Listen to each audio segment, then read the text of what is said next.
तो स्टूडेंट गुजकेट का आज एक इम्पोर्टेंट कंसेप्ट बताने जा रहा हूँ। एवरी ईयर गुजकेट में यहाँ से कुछ क्वेश्चंस बन के आते हैं। देख लो, सबसे पहले unification of a small drops, यानी छोटे ड्रॉप को कंबाइन करके बड़ी ड्रॉप जो बनती है, चार्ज्ड ड्रॉप, उसके अंदर आपको इतना कंसेप्ट पता होना चाहिए। फर्स्ट ऑफ ऑल, ये मैंने बताया कुछ स्मॉल क्यू चार्ज ड्रॉप जो कंबाइन होके बनने वाले बड़ी charge and radius are.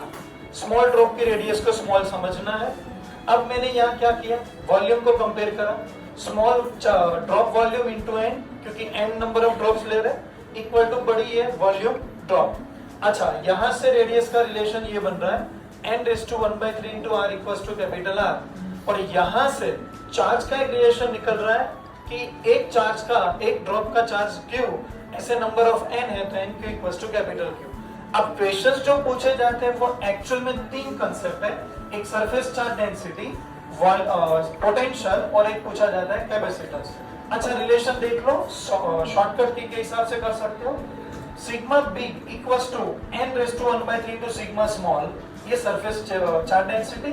Potential के लिए potential big equals to n⁻⁴ into potential small.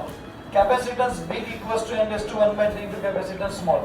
एक एग्जांपल देता हूं, नंबर ऑफ अगर 64 ड्रॉप्स है तो आपको क्वेश्चन पूछेंगे कि एक छोटे ड्रॉप का चार्ज अगर मान लो कि 10 कूलम है, तो ऐसे 64 अगर हम कंबाइन करें तो चार्ज कितना, तो हमें यहाँ से आंसर निकालना है। कैपेसिटेंस कितना, तो यहाँ से आंसर निकालना है। तो इस तरीके से कंबाइन करके बड़े ड्रॉप के अलग अलग क्वेश्चंस आप कर सकते हो। So very very most important concept है ये। समझ में आ गया क्या?